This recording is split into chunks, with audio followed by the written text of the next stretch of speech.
నాకు అత్యంత ప్రీతి ప్రాంతమైనటువంటి ప్రాంతంలో మా తెలుగింటి ఆడపడుచులు చూస్తున్నా పెద్ద ఎత్తున వచ్చారు. మా ఆడబిడ్డలకి ఇంకో పక్కన పిల్లలు కూడా చాలా మంది వచ్చారు. వాళ్ళు కూడా పిల్లలను చూస్తే ఈరోజు మనం ఇచ్చినటువంటి తల్లికి వందనం పైన నాకు ధన్యవాదాలు చెప్పడానికి వచ్చారని చెప్పి ఆశిస్తున్నా. అలాంటి చిరంజీవులకి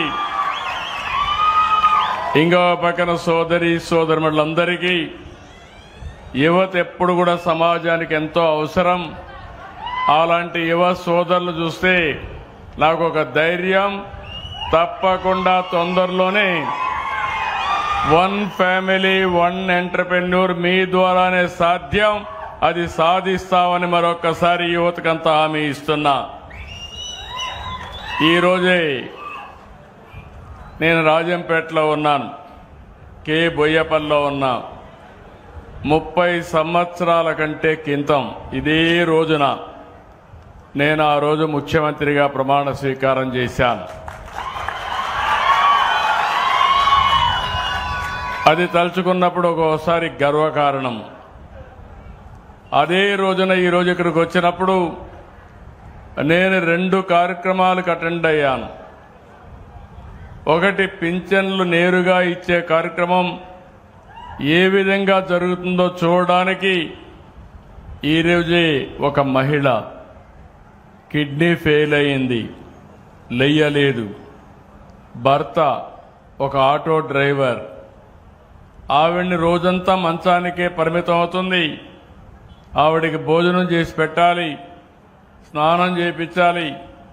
చేసిన తర్వాత మళ్ళీ ఆటో, కొంతమంది ఎవరైతే స్కూలుకు తీసుకుపోవాలో తీసుకుపోయి ఆ ఆటోలో కూడా పాత ఆటో నడుపుకుంటూ జీవనాన్ని గలుపుతున్నారు. అలాంటి కుటుంబాన్ని చూసినప్పుడు నాకు అనిపించింది, మనిషి జీవితానికి ఒక సార్థకత ఉండాలనే ఉద్దేశంతోనే ఈసారి కొత్తగా పింఛన్లు ఇచ్చినప్పుడు 4,000, 6,000, 10,000, 15,000 పింఛన్లు ఇచ్చిన ప్రభుత్వం, మానవత్వం ఉండే ప్రభుత్వం ఈ తెలుగు ఎన్డీఏ ప్రభుత్వం అని చెప్పి కూడా నేను మీకు తెలియజేస్తున్నా. వాళ్ళ పరిస్థితులు చూశాను, నేరుగా పింఛన్ ఇచ్చాను. ఆ పింఛన్ రాకపోతే ఆవిడ జీవితంలో రోజు ఎన్నో ఇబ్బందులు పడేది. అలాంటి ఒక ఆడబిడ్డకి కనీసం పోషణకి తెల్లవారు నిద్రలేయంగానే మొదటి తారీఖున మా ఆఫీసర్ వెళ్ళి ఇంటి దగ్గర 15,000 రూపాయలు ఇస్తున్నారంటే అది ఈ ప్రభుత్వం యొక్క చిత్తశుద్ధి అని మరొకసారి మీ అందరికీ విజ్ఞప్తి చేస్తున్నా. రెండో కార్యక్రమం, ఇప్పుడే నేను ధోబీ ఘాట్కి వెళ్ళాను. ఎప్పుడు కూడా నేను ఒక విషయం మీరు గుర్తుపెట్టుకోవాలి. ఈరోజు తెలుగుదేశం పార్టీ నన్ను ముఖ్యమంత్రిగా 30 సంవత్సరాలు అయింది. మన నాయకుడు ఎన్టీఆర్ రామారావు గారిని ముఖ్యమంత్రిగా చేశారు. అదే సమయంలో తెలుగు జాతి ఈరోజు ప్రపంచంలోనే ఒక అగ్ర జాతిగా ఉందంటే దానికి కారణం తెలుగుదేశం పార్టీ. అలాంటి అగ్రస్థానంలో ఉండే పనులు చేయడానికి కారణం వెనుకబడిన వర్గాలని చెప్పి నేను మీకు తెలియజేస్తున్న బీసీలే కారణం. అందరూ అటు ఇటు మారతారు కానీ బీసీలు మాత్రం ఎప్పుడూ తెలుగుదేశం పార్టీనే బలపరిచారు, ఓట్లేశారు, గౌరవించారు, గెలిపించారు. అలాంటి బీసీలకు అన్ని విధాల న్యాయం చేసిన పార్టీ తెలుగుదేశం పార్టీ, ఈరోజు ఎన్డీఏ. నేను ఆ రోజు వెనుకబడిన వర్గాల కోసం ఆదరణ తీసుకొచ్చాను సమైక్య ఆంధ్రప్రదేశ్లో. అదే సమయంలో మళ్ళీ 2014లో ఆదరణ 2 తీసుకొచ్చాను. ఈరోజు నేను అక్కడికి పోతే ఎంత సంతోషపడ్డానంటే, మొదట నేను ముఖ్యమంత్రిగా ఉన్నప్పుడు ధోబీ ఘాట్లు కట్టాను. ఆ రోజు నేను ధోబీలను చూసేవాడిని. రజకులంతా కూడా చాలా ఇబ్బందులు పడేవాళ్ళు. ఎక్కడన్నా బావుల దగ్గరికి వెళ్ళి అక్కడ బట్టలు ఉతకాలంటే అక్కడ రైతు ఒప్పుకునేవాడు కాదు. ఇంకో పక్క ఒకప్పుడు మనం చూస్తే గాడిదల మీద ఈ బట్టలు ఎత్తిపెట్టి ఎంతో దూరం వాగులు వంకల దగ్గరికి వెళ్ళి ఎక్కడెక్కడో తిరిగి బట్టలు ఉతికి మళ్ళా తీసుకొచ్చేవాళ్ళు. వాళ్ళ కష్టాలు చూసిన తర్వాత వాళ్ళ ఊర్లోనే కట్టాలని దోబి ఘాటు కట్టి దానికి పంప్ సెట్ పెట్టి తొట్లు కూడా కట్టి ఆ ఉతికే బండలు కూడా ఏర్పాటు చేశాను. అది పోయినప్పుడు వాళ్ళు చెప్తే మీరున్నప్పుడు 25 సంవత్సరాల కంటే ముందు కట్టారని వాళ్ళు చెప్పినప్పుడు నాకు ఎంత ఆనందం కలిగిందంటే వర్ణనాతీతం అని చెప్పి మరొకసారి మీ అందరికీ విజ్ఞప్తి చేస్తున్నా. అది కూడా ఈ రోజే చూడడం. అక్కడ ఒక రజకులైతే ఒక బండి పెట్టి ఇస్త్రీ చేస్తున్నారు. ఇస్త్రీ చేస్తా ఉంటే ఈ ఇస్త్రీ పెట్టి కూడా మీరే ఇచ్చారు, 2014లో ఇచ్చారని చెప్తే దానికంటే మించిన ఆనందం జీవితంలో ఏముంటుందో మీరే గుర్తుపెట్టుకోమని మిమ్మల్ని కోరుతున్నా. అది 40 సంవత్సరాల ప్రస్థానం. ఎంతో మందికి ఎన్నో విధాలుగా సహాయం చేశాం. ఈరోజు మీరు ఒక్కసారి చూస్తే ప్రతి నెల పింఛన్లు ఇవ్వాలని ఆ పింఛన్ల కార్యక్రమం పేదల సేవలో అనే పేరు పెట్టి నేను నేరుగా వచ్చి నేనివ్వడం, నేను కాకుండా నిద్రలేయంగానే 1,65,000 మంది అధికారులు పింఛన్లు ఇచ్చే కార్యక్రమానికి శ్రీకారం చుడుతున్నారు. 3 గంటల్లో ఇస్తున్నారు. అదే సమయంలో ఈరోజు రాష్ట్రం అంతా కూడా ఇది ఒక పండుగగా జరుగుతూ ఉంది. ఒకప్పుడు మీరు చూశారు జీతాలు కూడా ఇవ్వలేని పరిస్థితి. ఈరోజు సుజావుగా జీతాలు ఇస్తున్నాం. అదే సమయంలో ఎన్ని ఇబ్బందులున్నా మొదలు తారీఖున పేదల సేవలో పింఛన్లు ఇచ్చే కార్యక్రమానికి శ్రీకారం చుట్టాం. ఈరోజు నేను ఒక్క విషయం మీరు గుర్తుపెట్టుకోవాలి. ఒక ఆంధ్ర రాష్ట్రంలో ఇచ్చే పింఛన్లు ఏ రాష్ట్రంలో కూడా ఇవ్వడం లేదు. మొదటి తారీఖు వస్తే పేదల జీవితాల్లో పండుగ. అదే మరి నేరుగా డబ్బులు ఇవ్వడం. ఈ ఎన్టీఆర్ భరోసా సామాజిక పింఛన్లు అనేది నేను ఛాలెంజ్ చేసి చెప్తున్నా, దేశంలో ఎక్కడా ఇవ్వని విధంగా, ధనిక రాష్ట్రాలు ఇవ్వని విధంగా ఈరోజు ఎన్డీఏ ప్రభుత్వం ఇక్కడ ఇస్తున్నామంటే అది మాకు ఈ పేదల పట్లుండే అభిమానం, ప్రేమ అని మరొకసారి మీకు విజ్ఞప్తి చేస్తున్నా. ఈరోజు మీరు చూస్తే మామూలుగా అనేక రకాలైనటువంటి పింఛన్లు ఇస్తున్నాం. వృద్ధులకి, వితంతువులకి, కల్లు గీత కార్మికులకి, డబ్బు కళాకారులకి, ప్రతి ఒక్కరికి కూడా జీవితంలో ఇబ్బందులుంటే ఆ ఇబ్బందుల్ని అధిగమించేట్టుగా వాళ్ళ కాళ్లపైన వాళ్ళు నిలబడేట్టుగా ఈ కార్యక్రమాన్ని చేపట్టాం.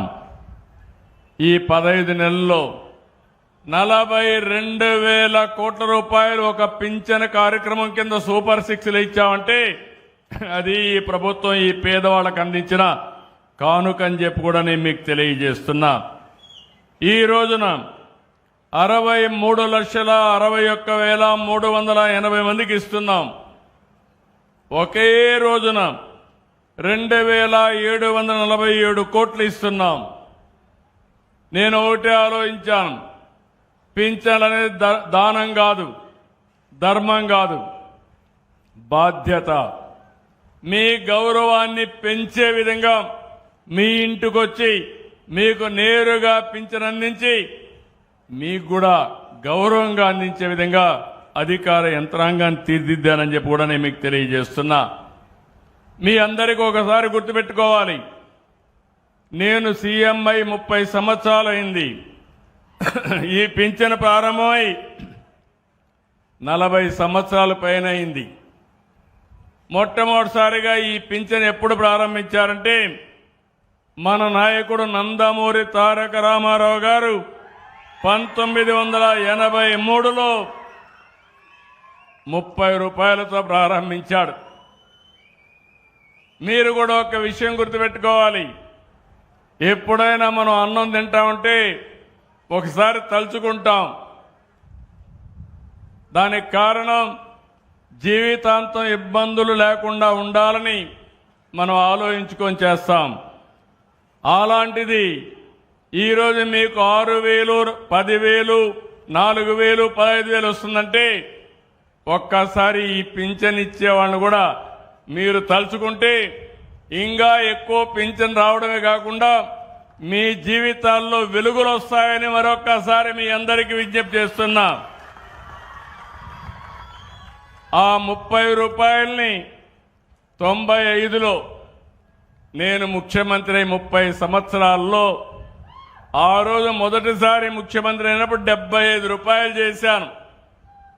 మళ్ళీ 2014 మూడోసారి ముఖ్యమంత్రి 200 రూపాయలని 1000 రూపాయలు చేశాను. దివ్యాంగులకి 1500, 500 వచ్చేది. ఒకేసారి 3 రెట్లు పెంచాను, అది 1500 అయింది. మళ్ళీ 2018 వృద్ధులకి వితంతువులకి 2000 రూపాయలు అంటే 1000ని 2000 చేశాను. దివ్యాంగులకి 1500 3000 చేశాను. అంటే మీరు గుర్తుపెట్టుకోవాల్సింది 5 ఏళ్లలో 10 రెట్లు పెంచిన పార్టీ, దివ్యాంగులకు 12 రెట్లు పెంచిన పార్టీ తెలుగుదేశం పార్టీ. ఇది కాకుండా ఈరోజు మీరు ఒక్కసారి చూస్తే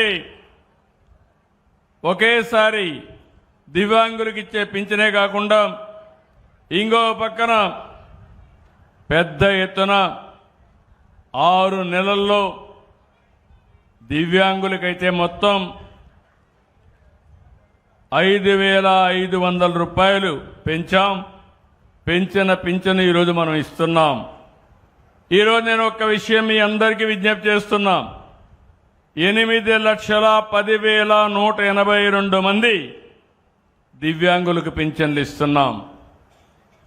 ఇటీవల వైఎస్ఆర్ కాంగ్రెస్ పార్టీ వచ్చింది. వికలాంగుడు కానివాడికి పింఛను ఇస్తున్నారు. ఎవరైతే అసలు వికలాంగులు ఉన్నారో వాళ్ళకి ఇవ్వకుండా వీళ్ళ కార్యకర్తలకు పింఛన్లు ఇచ్చే పరిస్థితికి వచ్చారు. అవన్నీ చూస్తే నాకు అనిపించింది, అర్హులకి పింఛన్లు ఇవ్వాలి, అర్హులకు అందరికీ ప్రభుత్వం అండగా ఉండాలి. ఎవరైనా సరే అనర్హులుంటే ప్రభుత్వ ధనాన్ని దోస్తా ఉంటే దోపిడీ చేసి అలాంటి వారిపైన చర్యలు తీసుకోవాలా లేదా అని మిమ్మల్ని అడుగుతున్నా. నేను మీలో కూడా ఒక మార్పు రావాలి. చెడును చెడుని చెప్పాలి, మంచిని మంచని చెప్పాలి. ఎప్పుడైతే ఆ ధైర్యం మీకు వస్తుందో, ఆ సామాజిక బాధ్యత మీకు వస్తుందో అప్పుడు మీ అందరికీ న్యాయం జరుగుతుంది. అదే నిజమైన రామరాజ్యం అని మరొకసారి మీ అందరికీ విజ్ఞప్తి చేస్తున్నా. రామరాజ్యం మనం విన్నాం, చరిత్రలో ఇప్పుడు కూడా వింటున్నాం. మంచి పరిపాలన ఉంటే దాన్ని రాముడు మారిగా పరిపాలించాలి, ధర్మాన్ని న్యాయాన్ని కాపాడాలని చెప్పి అన్నప్పుడు మీలో కూడా అలాంటి ఆలోచన విధానానికి మీరు శ్రీకారం చుట్టాల్సిన అవసరం ఉంది. అందుకే నేను ఈరోజు మీ అందరికీ ఒకే ఒక విషయం చెప్తున్నాను. నేను మీకు అండగా ఉంటా. 30 ఏళ్లు నన్ను చూశారు. ఎప్పుడన్నా నేను లీవ్ తీసుకున్నానా అని మిమ్మల్ని అడుగుతున్నా. ఎప్పుడన్నా సిక్ అయ్యానని అడుగుతున్నా. నిద్ర లేస్తే నిద్రపోయే వరకు మెషిన్ మారిగా పనిచేస్తున్నానా లేదా అని మిమ్మల్ని అడుగుతున్నా. అవును అంటే చేయలేదు చెప్పండి అవునని.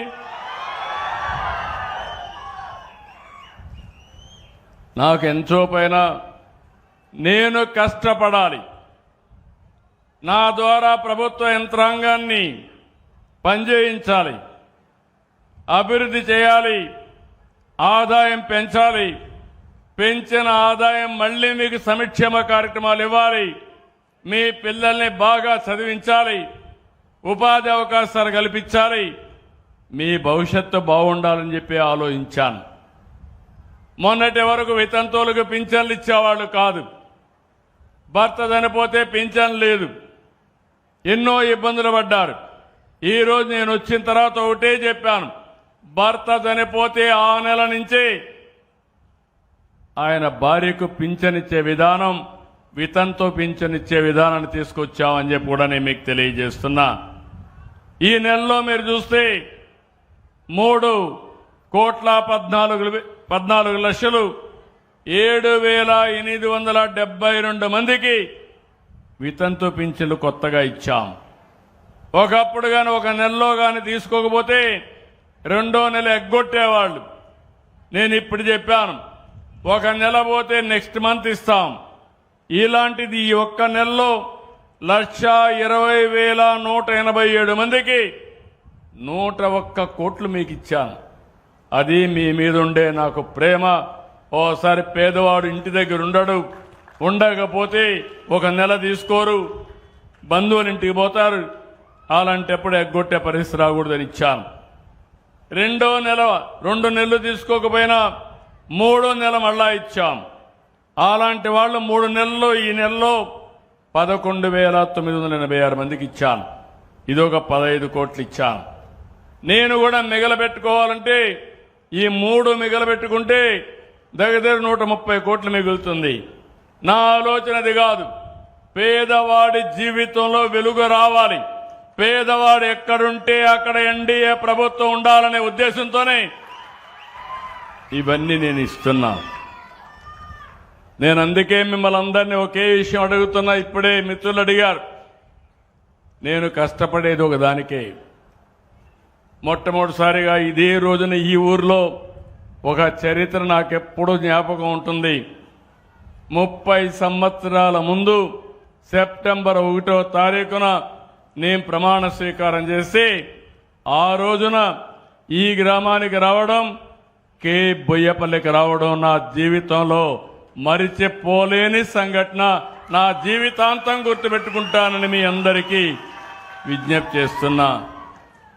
30 ఏళ్ళు అయిన తర్వాత ఒడుగుదొడుగులు కూడా వచ్చాయి. మీరు కూడా గుర్తుపెట్టుకోవాలి, ఈరోజు 4వసారి సీఎం అయ్యాను. సమైక్య ఆంధ్రప్రదేశ్లో అందరికంటే ఎక్కువ సీఎంగా ఉన్న ఘనత నాకే దక్కింది. 3 సార్లు ప్రతిపక్ష నాయకుడిగా ఉన్నా. ఇంకో పక్క మీరు చూస్తే నేను ఒకటే ఆలోచించాను, నేను ముఖ్యమంత్రి అయినప్పటి నుంచి మీ జీవితాల్లో మార్పు రావాలి, అందరికీ న్యాయం చేయాలి. కొంతమంది అధికారాన్ని అడ్డం పెట్టుకుని పెద్ద పెద్ద వాళ్ళు పేదల్ని దోచుకునే కార్యక్రమం చేసేవాళ్ళు.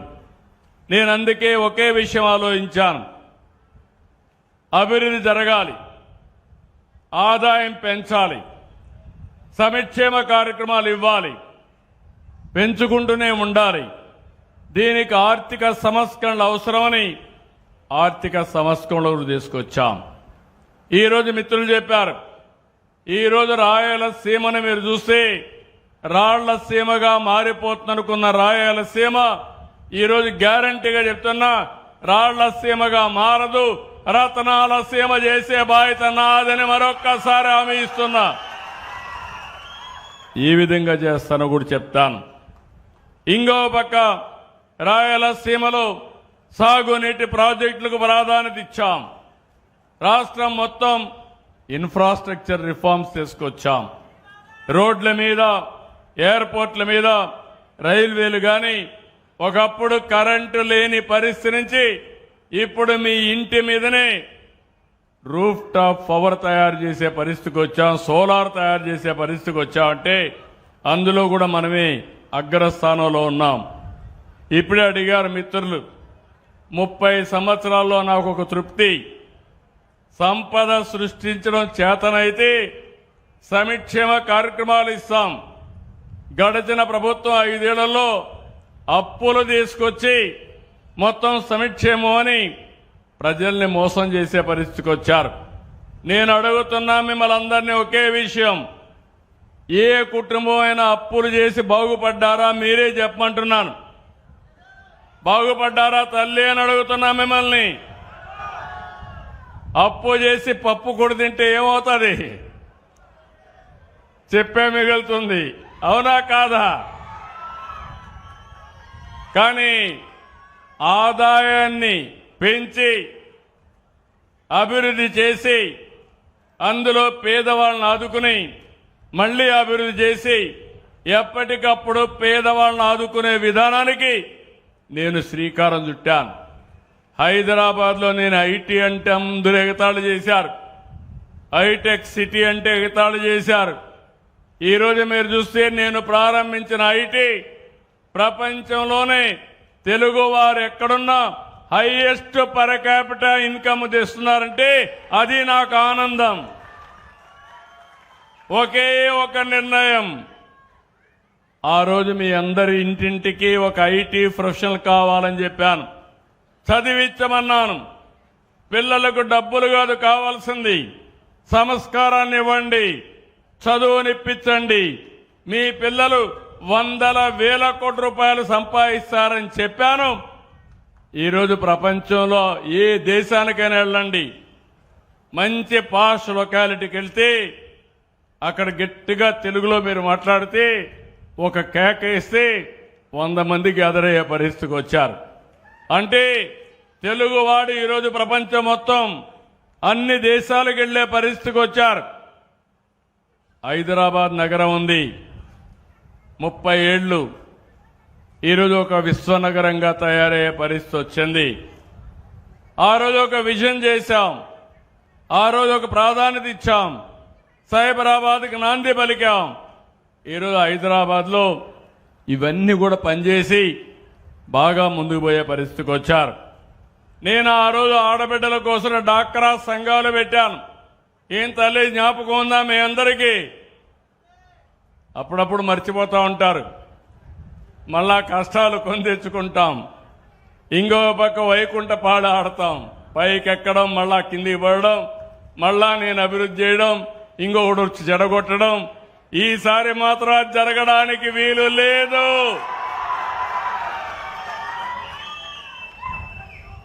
అదే మరి అప్పట్లోనే వెలుగు తీసుకొచ్చాను. పేదరిక నిర్మూలన కోసం వెలుగు తీసుకొచ్చాను. డాక్రా సంఘాలే కాదు, సాగునీటి సంఘాలు తీసుకొచ్చాం, స్వయం సహకార సంఘాలను తీసుకొచ్చాం. ఇలాంటి అనేక కార్యక్రమాలు తీసుకుని మనం ముందుకు పోయాం. ఈరోజు మీరు చూస్తే ఈ యొక్క 30 సంవత్సరాల్లో మనం ఏవైతే చేశామో, విభజన జరిగిన తర్వాత కొన్ని కష్టాలు వచ్చాయి. 2014లో 2 రాష్ట్రాలుగా విడిపోవడం, మనకు ఆదాయం తగ్గడం. మళ్ళీ నేను ఆలోచించాను, నన్ను మీరు నమ్ముకున్నారు, పార్టీని మీరు నమ్ముకున్నారు, ఇన్ని సంవత్సరాలు గౌరవించారు, తిరిగి మీ రుణం తీర్చుకోవాలని 14-19లో దేశంలో ఎక్కడా జరగని అభివృద్ధి మన రాష్ట్రంలో చేశాం. అయితే 19లో మనం ఓడిపోయిన తర్వాత ఈరోజు 10 లక్షల కోట్ల రూపాయల అప్పులు, ఇంకో పక్క అభివృద్ధి మొత్తం ఆగిపోయింది, విధ్వంసం జరిగింది. కానీ నేను భయపడలేదు. మీరు భయపడ్డారు, కొంతమందిని భయపెట్టారు, మిమ్మల్ని కూడా భయపెట్టారు. నేను అడుగుతున్నా, 5 ఏళ్లు ఇండ్లలో కూర్చొని కనీసం నవ్వు ముఖం లేకుండా బాధపడ్డా, అవునా కాదా అని మిమ్మల్ని అడుగుతున్నా. ఈరోజు మీకు స్వేచ్ఛ వచ్చిందా లేదా అని అడుగుతున్నా. అవునంటే గట్టిగా చప్పట్లు కూడా చెప్పండి. ఫ్రీగా చెప్పగలుగుతున్నారు, అడగగలుగుతున్నారు. ఎమ్మెల్యేలు తప్పు చేసిన, మంత్రులు సరిగా రాకపోయినా, అధికార యంత్రాంగం పనిచేయకపోయినా నిలదీసే పరిస్థితికి వచ్చారంటే అది నేను ఇచ్చిన హక్కు అని చెప్పి మరొక్కసారి మీ అందరికీ తెలియజేస్తున్నా. అదే మీరు సాధించిన విజయం కూడా, అవునా కాదా అని మిమ్మల్ని అడుగుతున్నా. మొన్న ఎన్నికలు జరిగాయి. నేను పవన్ కళ్యాణ్ గారు ఇద్దరం కలిసి పోటీ చేయాలనుకున్నాం. బీజేపీ సపోర్ట్ చేశారు. నేను కూడా ఆలోచించాను, ఈ రాష్ట్రాన్ని పునర్నిర్మాణం చేయాలి, అందరి సహకారం అవసరమని ముందుకెళ్ళాం. మీరు కూడా విద్యుత ప్రదర్శించారు. 94% స్ట్రైక్ రేట్, చరిత్రలో ఎప్పుడూ గెలవని గెలుపునిచ్చిన మీకు మరొకసారి అభినందనలు. ఆ గెలుపు ఈరోజు ఈ విజయాలకు దోహదం చేస్తా ఉంది. మీ సమస్యల పరిష్కారానికి ఉపయోగపడతా ఉంది. ఈ విషయం మీరు గుర్తుపెట్టుకోవాలి. ఈరోజు మీరు ఒకసారి చూస్తే నేను 2019లో విజన్ 2020 తీసుకొచ్చాను. ఈరోజు విజన్ 2047 తీసుకొచ్చాను. స్వర్ణాంధ్రప్రదేశ్ కోసం 2047కి నేను ఒకటే ఆలోచిస్తున్నాను. చాలా మంది మీరు అనిపిస్తుంది, ఆ రోజు నేను చెప్తే మీరు నమ్మలా, 30 ఏళ్ళు అయిపోయింది. కానీ ఈరోజు మళ్ళీ నేను ఆలోచించే విధానం, ఈ 20 సంవత్సరాల్లో భారతదేశంలో నెంబర్ 1 రాష్ట్రం ఏదంటే దానికి చిరునామాగా ఆంధ్రప్రదేశ్ ఉంటుంది, ఈ స్టేట్ ఉంటుంది. ఇండియా కూడా అభివృద్ధి అవుతా ఉంది. మన ప్రధానమంత్రి నరేంద్ర మోడీ గారు దేశాన్ని అభివృద్ధి చేయాలని అనేక సంస్కరణలకు నాంది పలుకుతున్నారు. నేను ఈరోజు కాదు, మొదటి నుంచి సంస్కరణల్ని అమలు చేశాం. అలాంటి దీంట్లో దేశం అభివృద్ధి కావాలి, మనం కూడా దేశంలో ఒక భాగం. అలాంటి దేశం అభివృద్ధి అయినప్పుడు ఆ దేశ అభివృద్ధిలో కీలక పాత్ర మనం పోషించాల్సిన అవసరం ఉంది. ఈ విషయంలో మళ్ళీ మిమ్మల్ని అందరినీ అభినందిస్తున్నా. తెలుగుదేశం పార్టీకి అధికారం కట్టబెట్టారు. కొంతమంది అధికారం ఇస్తే సొంత పనుల కోసం ఉపయోగించుకున్నారు. కానీ తెలుగుదేశం పార్టీ మాత్రం ఎప్పుడూ ప్రజల కోసమే అధికారాన్ని ఉపయోగించాం తప్ప వేరే విషయం కాదని చెప్పి నేను మీకు తెలియజేస్తున్నా. ఆ రోజు ఎన్టీ రామారావు గారు ముఖ్యమంత్రిగా ఉంటే నేషనల్ ఫ్రంట్ ఏర్పాటు చేశాడు. నేను ముఖ్యమంత్రి అయిన తర్వాత యునైటెడ్ ఫ్రంట్ కానీ ఎన్డీఏ కానీ మనం కూడా భాగస్వాములై మన రాష్ట్రానికి ఉపయోగించుకున్నాం. ఇలాంటి రాజకీయాలు మనం చేస్తే ఈ రాష్ట్రంలో ఒక ఫేక్ పార్టీ ఉంది. ఆ పార్టీకి సవాలు విసురుతున్నా మీ అందరి తరపున.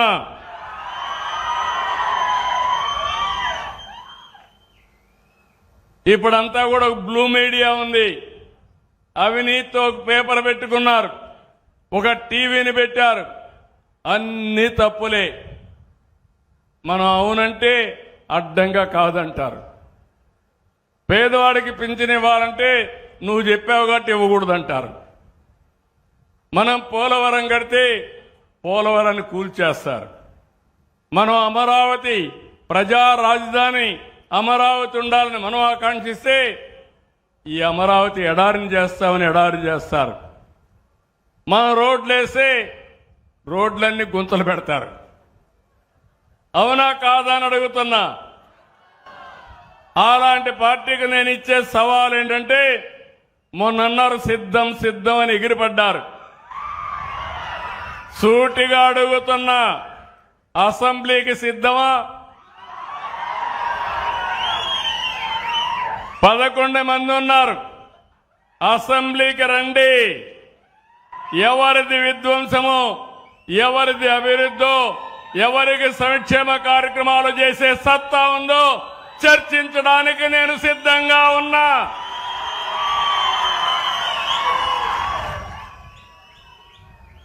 సూపర్ 6 మీద అవాకులు చవాకులు వాళ్తున్నారు. నేను అడుగుతున్నా, అసెంబ్లీకి రండి. ఎవరికి ఏ నిమిషంలో ఎక్కడిచ్చామో సమాధానం చెప్పే ధైర్యం సత్తా ఈ ప్రభుత్వానికి ఉందని చెప్పి కూడా నేను మీకు తెలియజేస్తున్నా. సాగునీటి ప్రాజెక్టుల వరకు కడాన ప్రాజెక్టులు కడితే గ్రీస్ వేయలేని పెద్ద మనుషులు ఇక్కడే అన్నమయ్య డ్యామ్ కొట్టుకోబోతే ఏమైంది తమ్ముళ్ళు అని మిమ్మల్ని అడుగుతున్నా. మళ్ళీ దాన్ని బాగు చేసే బాధ్యత ఎక్కడ కడితే బాగుంటుందో అక్కడే కట్టించే బాధ్యత ఈ ప్రభుత్వానిది. రాష్ట్రంలో పెట్టుబడులు కడాన నిన్న జరిగిన పులివెందల ఎన్నిక కూడా ఒంటిమిట్ట ఎన్నిక ఇక్కడ జరిగిన ఎన్నికను గురించి మాట్లాడడానికే సిద్ధం. అంతేకాదు బాబాయ్ గొడ్డల వేటు కూడా చర్చించడానికి మనం సిద్ధంగా ఉన్నాం. ఇంకో పక్క ఒక దళిత లీడర్ని డ్రైవర్ని డోర్ డెలివరీ చేసేదాన్ని కూడా మాట్లాడడానికి సిద్ధంగా ఉన్నాం. మీరందరూ గుర్తుపెట్టుకోవాలి, కోడి కత్తి డ్రామా, గులకరాయి డ్రామా మర్చిపోయారా తమ్ముళ్ళు? మీరు ఏమమ్మా ఆడబిడ్డ మర్చిపోయారా మీరు అంటున్నా? నేను డ్రామా వేయలా. నా మీద 23 క్లేమోర్ మైన్స్ వెంకటేశ్వర స్వామి పాద పద్మాల దగ్గర జరిగితే నేను భయపడ్డానా తల్లి అని మిమ్మల్ని అడుగుతున్నా. ప్రజల కోసం పనిచేశాం. ప్రజల కోసం పనిచేసినప్పుడు భయపడవలసిన అవసరం లేదు. వీళ్ళు చేసే పని చూస్తా ఉంటే అంతా కూడా చేసే తప్పుడు పనులు మీడియాలో మాత్రం ఫేక్ మీడియా పెట్టి నేను దానికి సమాధానం చెప్పాలంట. నిన్నే చూస్తున్నారు వీళ్ళ యొక్క మనుషులు తప్పుడు డాక్యుమెంట్స్తో దివ్యాంగుల పింఛన్ తీసుకున్నారు. వాడు ఆటో డ్రైవింగ్ చేస్తాడు, ట్రాక్టర్ డ్రైవింగ్ చేస్తాడు, చేయలేదంటాడు. బాగా మాట్లాడతాడు. డాక్టర్ దగ్గరికి వచ్చినప్పుడు నాటకం వేసి మూగంటాడు.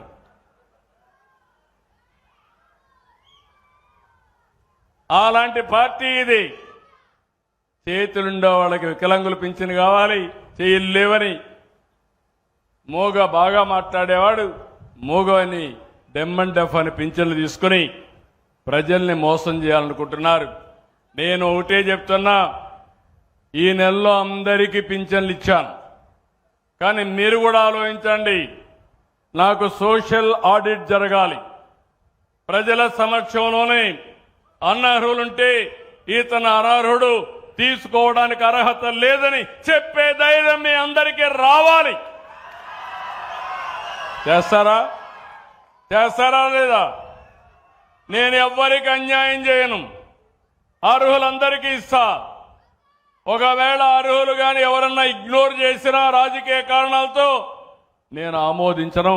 ఇది నా గ్యారంటీ అని కూడా మరొక్కసారి మీ అందరికీ విజ్ఞప్తి చేస్తున్నా. అందుకనే నేను మిమ్మల్ని కోరేది, ఒకప్పుడు రాయలసీమ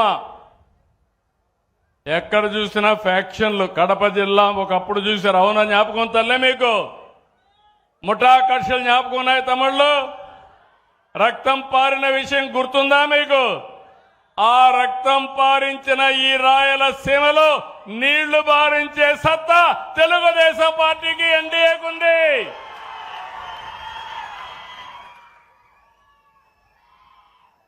రాష్ట్రంలో కమ్యూనల్ వైలెన్స్ పెట్టుకొని మత విద్వేషాలు రెచ్చగొడితే దాన్ని తుదముట్టించిన పార్టీ తెలుగుదేశం. తీవ్రవాదుల సమస్య వచ్చి ఎక్కడికక్కడ సమస్యలు సృష్టిస్తే అవి కూడా కంట్రోల్ చేశాం. ఇంకో పక్క రాష్ట్రంలో రౌడీ అనేవాళ్ళు లేకుండా చేశాం. ఈరోజు నేను హామీ ఇస్తున్నా, మా ఆడబిడ్డల జోలుకి ఎవరైనా వచ్చి ఎక్కడైనా కానీ అఘాయిత్యాలు చేస్తే అదే మీకు చివరి రోజు. ఈ భూమి మీద మీరు ఉండడానికి అర్హత లేదని మరొక్కసారి హెచ్చరిస్తున్నా. ఏమమ్మా, మొదటి 5-6 నెలలు నాకు కూడా కష్టమైంది. చెప్పా, తాట తీస్తానని చెప్పా. ఇప్పుడిప్పుడు కొంచెం కంట్రోల్లోకి వస్తున్నారు. ఇంకా కూడా ఫేక్ వార్తలు పెట్టి మీరు చూశారు. ఎలాంటి వాళ్ళంటే ఒక సింగయ్య వాళ్ళ కారు కింద పడతాడు, నా పోలీసులు చూస్తూ ఉంటారు. వాడిని హాస్పిటల్కి తీసుకుపోరు. తీసుకుపోకపోతే తర్వాత పంపిస్తే మళ్ళా వాళ్ళని పిలిపించి మోసం చేసి వాళ్ళ వైఫ్ దగ్గర చెప్పిస్తారు అంబులెన్స్ చంపేశారంట. అంబులెన్స్ వాళ్ళు ప్రాణం కాపాడడానికి హాస్పిటల్ తీసుకుపోతే అంబులెన్స్ లో కావాలని చంపేశారని నీచంగా మాట్లాడితే వీళ్ళని ఏమనాలని అర్థం చేసుకోమని మిమ్మల్ని కోరుతున్నా. ఇంకో పక్కన రైతులకు న్యాయం చేసిన పార్టీ తెలుగుదేశం పార్టీ అవునా కాదా అని మిమ్మల్ని అడుగుతున్నా. అలాంటి పార్టీ మామిడికాయల రైతులకు రేట్లు తగ్గితే నేను 8 రూపాయలు 4 రూపాయలు కేజీకి సబ్సిడీ ఇస్తే అక్కడికి పోయి మామిడికాయలు తీసుకొచ్చి బలవంతంగా రోడ్డు మీద వేసి తొక్కిచ్చే పరిస్థితికి వచ్చారు. ఇలాంటి సంఘటనలు చాలా చూస్తున్నాను. ఇంకో పక్క కూడా ఒకే హామీ ఇస్తున్నా. 30 సంవత్సరాలు ముఖ్యమంత్రిగా నన్ను చూశారు. 95లో మీరు చూశారు. ఎవరైనా సరే తోక తిప్పితే తోక కట్ చేయడం తప్ప ఏమాత్రం కూడా వెనకడిగేసిన సందర్భం కాదు. ఈరోజు మా ఆడబిడ్డల మీద సోషల్ మీడియాలో పెడుతున్నారు, క్యారెక్టర్ అసాసినేషన్ చేస్తున్నారు. ఒకటే చెప్తున్నా, గుర్తుపెట్టుకోండి, సోషల్ మీడియాలో పెడితే తప్పించుకోవచ్చు అనుకుంటారు కానీ మీరు తప్పించుకోలేరు. చట్టం ముందర మిమ్మల్ని నిలబెట్టడమే కాదు మా ఆడబిడ్డలకు రక్షణ ఇస్తానని మరొక్కసారి హెచ్చరిస్తున్నానని చెప్పి కూడా తెలియజేస్తున్నా.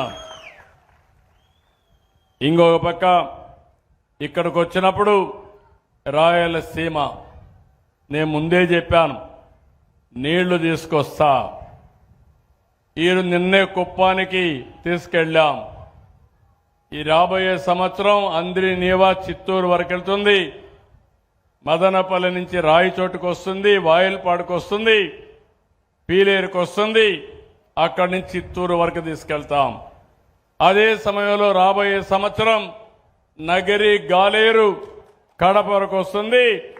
ఆ తర్వాత రాజంపేట తీసుకొస్తా. 3 ఏళ్లలో కోడూరుకు కూడా తీసుకెళ్తామని మీ అందరికీ హామీ ఇస్తున్నా. ఇదే కాదు, సాగునీరు ఇస్తాం, పరిశ్రమలు వస్తాయి, పెట్టుబడులు వస్తాయి, ఉద్యోగాలు వస్తాయి. డ్రిప్ ఇరిగేషన్ అయితే 90% సబ్సిడీ ఇస్తున్నాం. రాయలసీమలో ఇప్పుడు కూడా నేను చూస్తే రాజంపేటలో కూడా వ్యవసాయం తగ్గింది, హార్టికల్చర్ పెరిగింది, డైరీ పెరిగింది. అదే మాదిరిగా లైవ్ స్టాక్ కూడా బాగా పెరిగే పరిస్థితికి వచ్చింది. ఈరోజు రాయలసీమలో రోడ్లన్నీ బ్రహ్మాండంగా వచ్చాయి. ఇక్కడ ఆటోమొబైల్ వస్తుంది. ఒక కియా మోటార్ అనంతపూర్లో వస్తే, కరువు జిల్లాలో వస్తే, అనంతపూర్ జిల్లా ఈరోజు రూపురేఖలే మారిపోయే పరిస్థితికి వచ్చింది. అలాంటి దీనికి మనం శ్రీకారం చుట్టాం. రాబోయే రోజు రాయలసీమలో ఎలక్ట్రానిక్స్ కానీ, స్పేస్ కానీ, ఏరోస్పేస్ కానీ, డిఫెన్స్ కానీ, డ్రోన్ రంగాల్లో వినూత్నమైన మార్పులు, పెట్టుబడులు తీసుకొస్తామని చెప్పి కూడా నేను మీకు తెలియజేస్తున్నా. ఈరోజు ఇక్కడ మీరు చూసినప్పుడు నేను ఎన్నోసార్లు చెప్పాను, రాయలసీమలో ఒకప్పుడు రాయలేలిన సీమ ఇది, రతనాల సీమ ఇది. తర్వాత పాలకులంతా కూడా రాళ్ల సీమ చేశారు, ఆశ వదిలిపెట్టారు. మొట్టమొదటిసారిగా ఈ రాయలసీమని కాపాడాలని ఆలోచించిన వ్యక్తి, నీళ్లు ఇవ్వాలని ఆలోచించిన వ్యక్తి, ఇవ్వచ్చని దారి చూపిన నాయకుడు నందమూరి తారక రామారావు గారని చెప్పి నేను మీకు తెలియజేస్తున్నా. అక్కడి నుంచి ప్రారంభమైంది. ఈరోజు నేను వచ్చిన తర్వాత అన్ని ప్రాజెక్టుల్ని ముందుకు తీసుకుపోతున్నాం. ఈసారి జూలైలోనే నీళ్లు ఇచ్చాం, అన్ని రిజర్వాయర్లకు నీళ్లు పెట్టాం. ఇప్పటికే 85% రిజర్వాయర్లన్నీ పూర్తయినాయి. ఇంకో పక్క రాయలసీమని రతనాల సీమగా తయారు చేయడానికి ఇండియాలోనే కాదు ప్రపంచంలోనే ఒక హార్టికల్చర్ హబ్ తయారు చేయడానికి ముందుకు పోతున్నాం. ఇవన్నీ వస్తే ఈ రాయలసీమలో కరువు అనే మాట ఉండదు, నీళ్లు పుష్కలంగా వస్తాయి. అందుకే ఇంకోటి ఆలోచించాను. నా ఆలోచన ఇప్పుడు కాదు, 25 ఏళ్లకు మునిపించి ఆలోచిస్తున్నాం. ఏదైతే గంగా నది నుంచి కావేరి వరకు నదుల అనుసంధానం జరగాలి. ఈరోజు మీరు రోడ్లు చూస్తున్నారు. ఒకప్పుడు అధ్వానమైన రోడ్లు, ఈరోజు రోడ్లు బ్రహ్మాండంగా వచ్చాయి. ఇంకో పక్క ఒకప్పుడు ఫోన్లు పనిచేసేటివి కాదు, ఇప్పుడు సెల్ ఫోన్లు పెట్టుకునే పరిస్థితికి వచ్చాం. ఇవన్నీ కూడా సంస్కరణల వల్ల వచ్చిన ఫలితాలు ఇవన్నీ. అదే ఈరోజు వరదలు వస్తున్నాయి, కొన్ని ప్రాంతాల్లో కరువు వస్తూ ఉంది. గోదావరి నది ఉంది, ఎన్నో సంవత్సరాలుగా 2000 టీఎంసీ నీళ్లు సముద్రంలోకి పోతున్నాయి. రాయలసీమ ఉంది, నీళ్లు రాకుండా పంటలు వేయకుండా మొన్నటి వరకైతే అనంతపూరు ఎడారిగా మారిపోతుందనే పరిస్థితికి వచ్చారు. అనంతపూర్లో 400 మిల్లీమీటర్ల వర్షపాతమే పడుతుంది. దేశంలోనే తక్కువ వర్షపాతం పడే జిల్లా అనంతపూర్ జిల్లా. అందుకే ఈరోజు మనం కానీ గంగా కావేరి చేస్తే, నదులు అనుసంధానం చేస్తే చాలా ఉపయోగపడుతుంది. అది వచ్చే లోపల వంశధార దగ్గర నుంచి గోదావరి, కృష్ణ, పెన్న అన్ని నదులు అనుసంధానం చేయాలని నేను సంకల్పం చేశా. అది చేస్తామని మరొకసారి మీ అందరికీ హామీ ఇస్తున్నా. ఇవన్నీ చేస్తూనే సూపర్ 6 ఏమమ్మా, సూపర్ 6 సూపర్ హిట్ అవునా కాదా? అవునా కాదా? గట్టిగా చెప్పండి తల్లి, మీకోసం ఎంతో కష్టపడుతున్నాం. 15 నెలలు ధైర్యంగా గర్వంగా చెప్తున్నా, సంక్షేమానికి సాటి లేదు, అభివృద్ధికి అడ్డు లేదు, సుపరిపాలనకు పోటీ లేదు. అవునా కాదా అని మిమ్మల్ని అడుగుతున్నా. పింఛన్లు పెంచామా లేదా?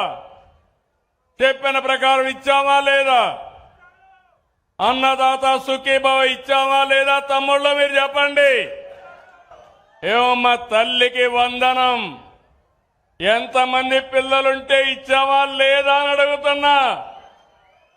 నిన్నే మా మైనారిటీ ఆడబిడ్డ 6 మంది పిల్లలుంటే 6 మందికి 78,000 ఇచ్చారని నా దగ్గరకు వచ్చి గర్వంగా చెప్పిందంటే అది తెలుగుదేశం పార్టీ విధానం.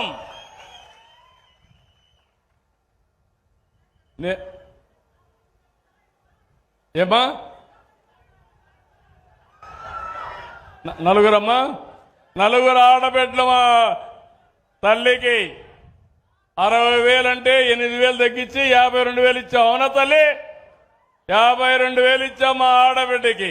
గట్టిగా చప్పట్లు కూడా చెప్పండి. ఇచ్చిన వాళ్ళు 10 మందికి చెప్పాలి.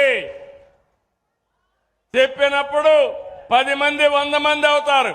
నిన్న కూడా నేను అడుగుతున్నా, దేశంలో ఒక సర్వే చేసి రాష్ట్రంలో నాకు 4వ ప్లేస్ ఇచ్చారు, దేశంలో 3వ ప్లేస్ ఇచ్చారు ముఖ్యమంత్రుల్లో పాపులారిటీ కింద. ఎందుకు మొదటి స్థానం చెప్పలేకపోయారని మిమ్మల్ని అడుగుతున్నా. నేను నా బలగం మీరే.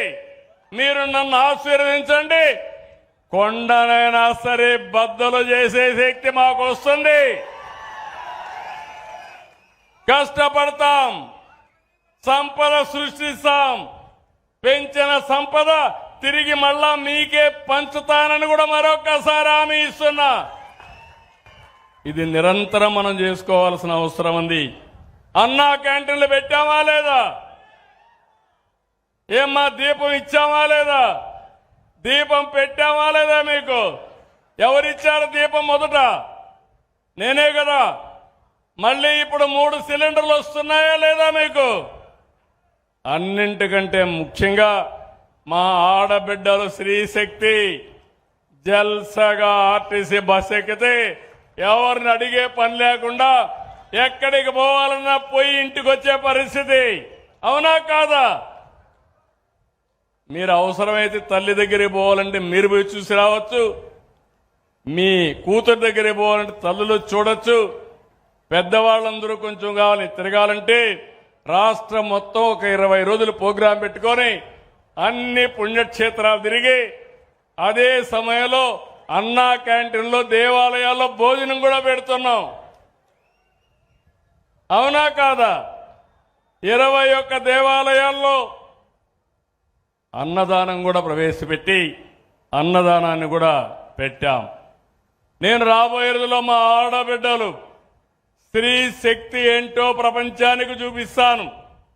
1,00,000 మంది ఒక సంవత్సరంలో లక్షాధికారులను చేసే బాధ్యత, పారిశ్రామికవేత్తలుగా చేసే బాధ్యత నాది. ఈ కార్యక్రమానికి నాంది పలికాం. ఇలాంటివన్నీ చేసు మీ అందరిని నేను ఒకటే చెప్తున్నా, ఒక్క కార్యక్రమం కాదు, ఇలాంటి కార్యక్రమాలన్నీ చేస్తా. ఇప్పుడే ఇక్కడ జగన్మోహన్ రాజు గారు చెప్పారు, ఈ యొక్క నియోజకవర్గం రాజంపేట మంచి నియోజకవర్గం. కొన్ని కారణాల వల్ల మీరు మాకు ఓట్లు వేయలా.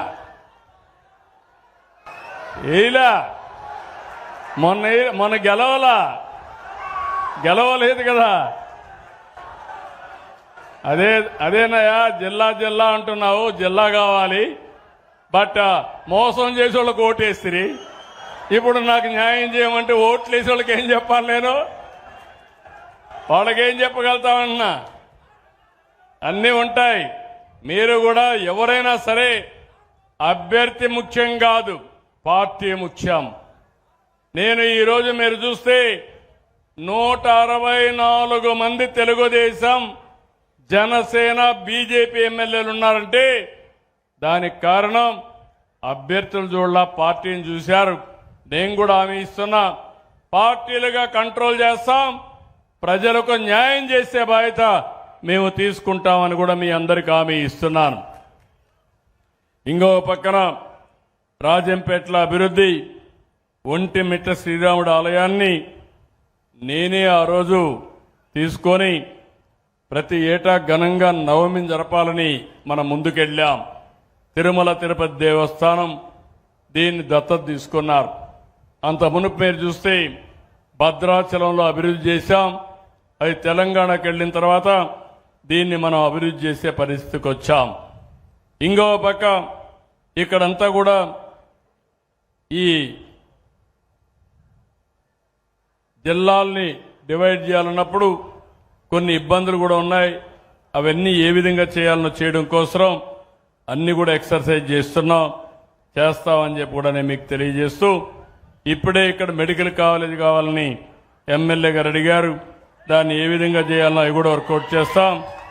ఇంకో పక్కన ఇక్కడ అభివృద్ధి, ఏ అభివృద్ధి కావాలన్నా ఇక్కడ జగన్మోహన్ రాజు గారి నాయకత్వంలో తప్పకుండా మీ అందరికి హామీ ఇస్తున్నా.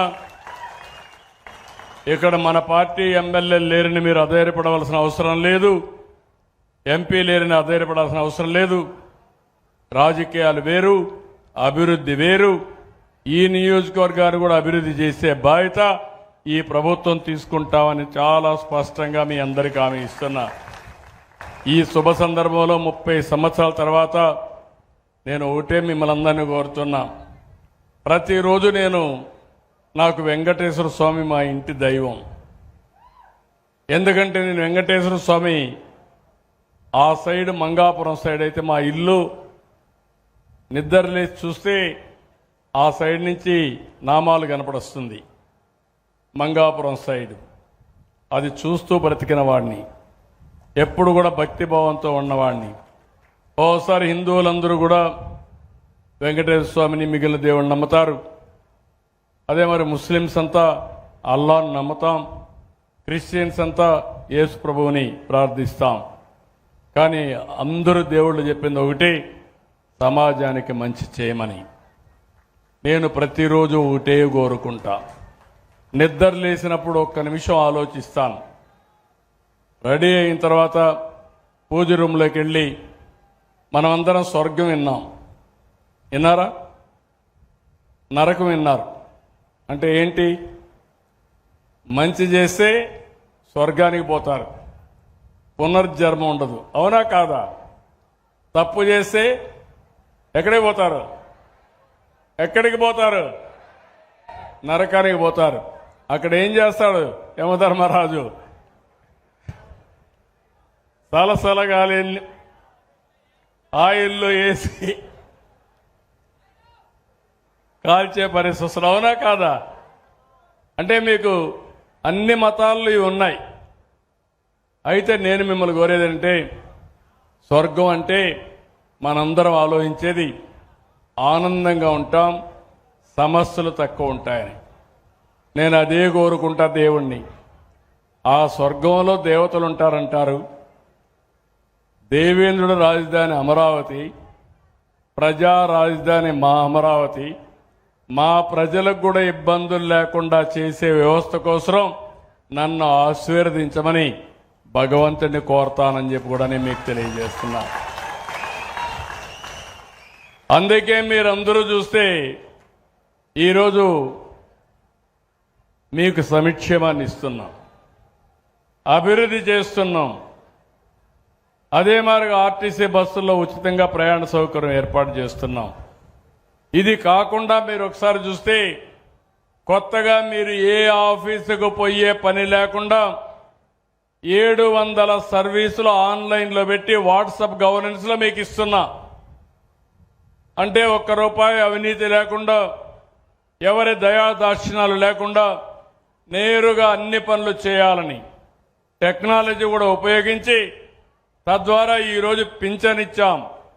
సాయంత్రానికి నాకు ఒక ఇన్ఫర్మేషన్ వస్తుంది, ఎక్కడ ఏ సమయంలో ఏ స్పాట్లో పింఛన్ ఇచ్చారో టెక్నాలజీ ద్వారా వస్తుంది. మళ్ళీ నేను ఐవీఆర్ఎస్ పంపిస్తున్నా. మీ పట్ల మా అధికారి దురుసుగా మాట్లాడా, సక్రమంగా ఇచ్చారా, మిమ్మల్ని గౌరవంగా చూశారని అడుగుతున్నాం. అవినీతి ఏమన్నా పాల్పడ్డారని కూడా తెప్పిస్తున్నా. నా ఆలోచన ఒకటే, ఈ రాష్ట్రంలో ఏ ఒక్కరికి ఇబ్బంది లేకుండా, ఏ ఒక్కరు ₹1 అవినీతి ఇవ్వకుండా మీరు గౌరవంగా బ్రతికే వ్యవస్థని నేను ఏర్పాటు చేస్తానని మరొక్కసారి మీ అందరికీ హామీ ఇస్తున్నా. అదే నా ఆలోచన. నా ఆలోచన ఒకటి, అందరికీ ఆదాయం పెరగాలి, ఆరోగ్యం బాగుండాలి, ఆనందంగా ఉండాలి. వెల్తీ, హెల్తీ, హ్యాపీ సొసైటీ కోసం నేను ప్రయత్నం చేస్తున్నా. ఇది అసాధ్యమేం కాదు, సాధ్యం. కొద్దిగా మీరు డైరెక్షన్ మారితే, కొంచెంగానే మీరు ఆలోచిస్తే ఇవన్నీ సాధించుకునే అవకాశాలు వచ్చాయి. దానికి రేపు రాబోయే రోజుల్లో సంజీవని అనే ఒక ప్రాజెక్టును తీసుకొస్తున్నా. రామాయణంలో మీరు ఉంటారు, లక్ష్మణుడు మూర్ఛపోతాడు, కాపాడుకోవాలి. ఎట్లా కాపాడుకుంటామంటే సంజీవని మొక్క తెస్తే ఆ మొక్క ఒకటే కాపాడుతుందని చెప్తారు. అప్పుడు సంజీవని మొక్క తేవాలంటే హనుమంతుడికి తెలియదు సంజీవని మొక్క, నేను తెస్తానని వెళ్ళాడు, మొక్క తెలియదు. అప్పుడు ఏం తెచ్చాడు? పర్వతాన్నే తీసుకొచ్చాడు. ఆ పర్వతాన్ని తీసుకొస్తే అందులో సంజీవని మొక్క తీసుకొని ఆ ఔషధ మొక్కతో లక్ష్మణుడి ప్రాణం కాపాడుకుంటారు. నేను కూడా రాబోయే రోజుల్లో 2 ఏళ్లలో ఒక పెద్ద ప్రాజెక్ట్ని బిల్ గేట్స్ కానీ టీసీఎస్ అందరితో కలిసి తీసుకొస్తున్నాం.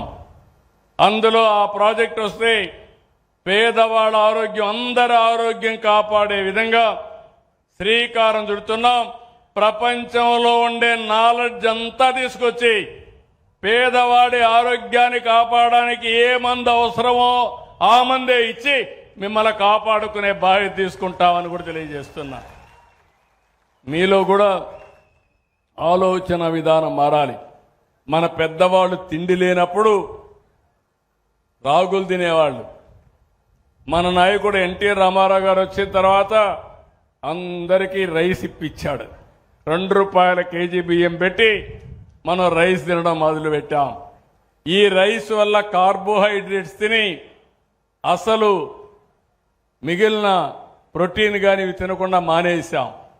ఎక్కువ కార్బోహైడ్రేట్స్ తింటే మీకు షుగర్ వస్తుంది, బీపీ వస్తూ ఉంది. షుగర్ వస్తే అనేక జబ్బులు వస్తున్నాయి. కొంతమంది ఎక్కువ తాగి లేనిపోని సమస్యలు తెచ్చుకొని వాళ్ళు నాశనమై కుటుంబాన్ని నాశనం అయిపోయే పరిస్థితి వస్తూ ఉంది. ఇవన్నీ కూడా నేను ఒకటే ఆలోచిస్తున్నాను, భవిష్యత్తులో ఈ రాష్ట్రంలో మీ అందరూ ఆరోగ్యంగా ఉండాలంటే నేను తీసుకొచ్చే ఈ ప్రాజెక్ట్ ద్వారా ప్రివెంటివ్ హెల్త్కి, రియల్ టైం మానిటరింగ్కి, ఎవరికైనా ఇబ్బంది వస్తే ప్రపంచ మేధావులు ఎవరైతే మంచి డాక్టర్ల ద్వారా డైరెక్షన్ తీసుకొని మీ ఆరోగ్యాన్ని కాపాడే బాధ్యత కూడా తీసుకుంటామని చెప్పి నేను మీకు తెలియజేస్తున్నా. ఇది ఒక వినూత్నమైన ప్రాజెక్టు.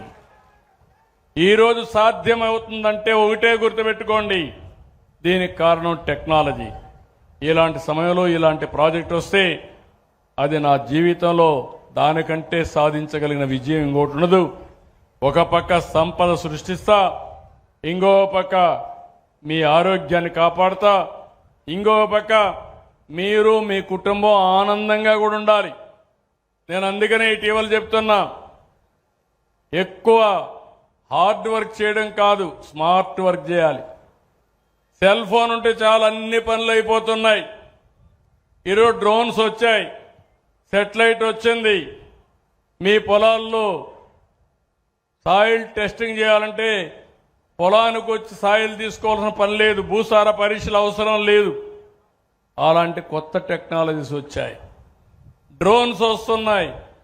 ఎక్కడ తెగులుంటే అక్కడనే క్రిమి సంహారక మందు వాడే పరిస్థితికి వచ్చాం. ఒకప్పుడు ఇవన్నీ లేవు. ఈరోజు మస్కిటోస్ ఉన్నాయి. ఎక్కడ మస్కిటో ఉంటే ఆ మస్కిటో పైనే మందు కొట్టి మస్కిటో నివారించే పరిస్థితి వస్తూ ఉంది. ఈరోజు మస్కిటో ఉంటే మాకేంటనుకుంటే దానివల్ల మీకు మలేరియా వస్తూ ఉంది. అదే మరి ఇంకా అనేక రకాలైనటువంటి కమ్యూనికబుల్ డిసీజ్ వచ్చి చాలా వరకు దెబ్బతినే పరిస్థితికి వస్తున్నారు.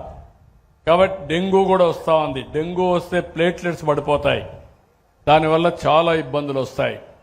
లక్షలు ఖర్చు పెట్టుకునే పరిస్థితికి వస్తున్నారు.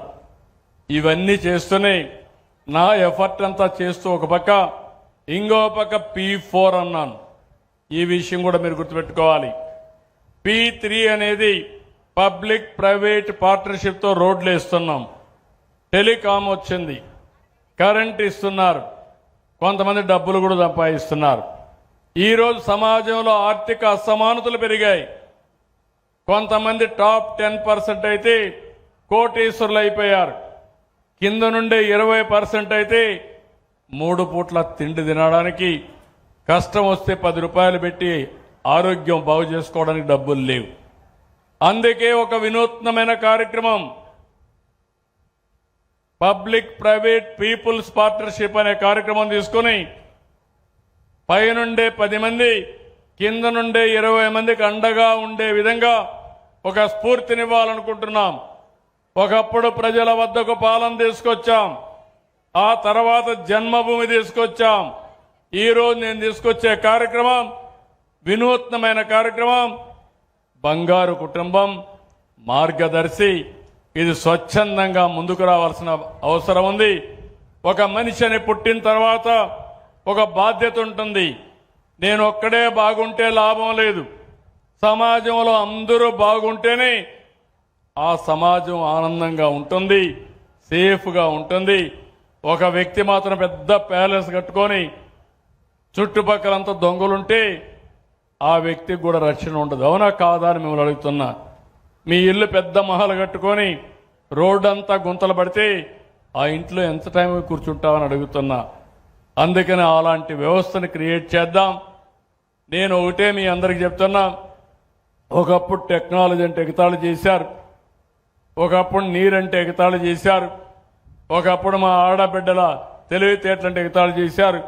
ఈరోజు చెప్తున్నా, నేను తీసుకున్న కార్యక్రమం పబ్లిక్ పాలసీస్ ద్వారా ఆర్థిక అసమానతలు తగ్గించి అందరికీ మెరుగైన జీవన ప్రమాణాలు ఇచ్చి మీరు ఆనందంగా ఉండే సొసైటీని తయారు చేయడం నా ఏకైక ఆశయం, కోరిక అని చెప్పి మిమ్మల్ని అందరికీ విజ్ఞప్తి చేసుకుంటూ, దీన్ని బాగు చేయాలంటే మీలో కూడా ఆలోచన రావాలి. ఇక్కడికి వచ్చినప్పుడు 230 పిటిషన్లు వచ్చాయి. ఈ 230 పిటిషన్లు తీసుకున్నాం. నేను ఒకటే చెప్తున్నాను, నాకు మీరు పిటిషన్ ఇస్తే ఎంత నమ్మకమో, మీరు మామూలు కాగితం ఇచ్చినా ఆ కాగితంపై నేను చర్యలు తీసుకుంటా. న్యాయం ఉంటే చేసి మళ్ళీ మీకు సమాచారం ఇస్తానని మరొక్కసారి తెలియజేసుకుంటూ, కొంతమంది ఏం చేస్తున్నారంటే లేనిపోని గొడవలు పెట్టుకుంటున్నారు. వాళ్ళకు కూడా విజ్ఞప్తి చేస్తున్నా, ఈరోజు కొంతమంది ఎక్కువగా లిటిగేషన్కి వెళ్ళిపోతున్నారు. ఒక అన్నదమ్ముళ్ళ మధ్య, కుటుంబ సభ్యుల మధ్య, అదే మాదిరిగా బంధువుల మధ్య 2 సెంట్లకు 3 సెంట్ల భూమికి విరోధాలు పెట్టుకుని కోర్టుల చుట్టూరు, పోలీస్ స్టేషన్ల చుట్టూరు తిరిగే పరిస్థితి వస్తున్నారు. మేము చెప్పినా ఈయనే పరిస్థితులు లేరు. ఇలాంటి వాళ్ళ ప్రవర్తన మారాలి. పోతే పోయింది, ఒక సెంటు వదిలేస్తే మీ జీవితం బాగుంటుంది. ఆ సెంటు కోసం మీ జీవితాన్ని నాశనం చేసుకుని లేనిపోని సమస్యలు సృష్టించుకుంటే దానివల్ల నష్టపోయేది మీరే. ఆ విషయం గుర్తుపెట్టుకోవాల్సిన కోరుతూ, ఇప్పుడు 2 నిమిషాలు ఇక్కడ P4 గురించి ఒక 2 నిమిషాలు మాట్లాడి, బంగారు కుటుంబాలు ఉన్నాయి, అదే మరి మార్గదర్శి ఉన్నారు, ఏ విధంగా ఆ సమస్య పరిష్కారం చేస్తారో మీరు వింటే రాబోయే రోజుల్లో ఇది ఒక వినూత్నమైన కార్యక్రమం అవుతుంది, మంచి కార్యక్రమం అవుతుందని చెప్పి తెలియజేసుకుంటూ, ఇప్పుడు ఒకసారి రమ్మ. నమస్కారం సార్, నా పేరు కళ్యాణి, మా నాన్న పేరు శేఖర్. ఒక్క నిమిషమే. నువ్వు ఆ పక్కన ఆ పక్కన వాడు, నువ్వు 10 మందిలో అరిస్తే నువ్వు అడిగిరా, అక్కడ నిలబడుకో, వస్తాను. అక్కడికి వెళ్ళు. నువ్వు బాగానే ఉన్నావు కదా, బాగున్నావు కాబట్టి గొడవ చేయాలని చూస్తాను. బాగలేడా?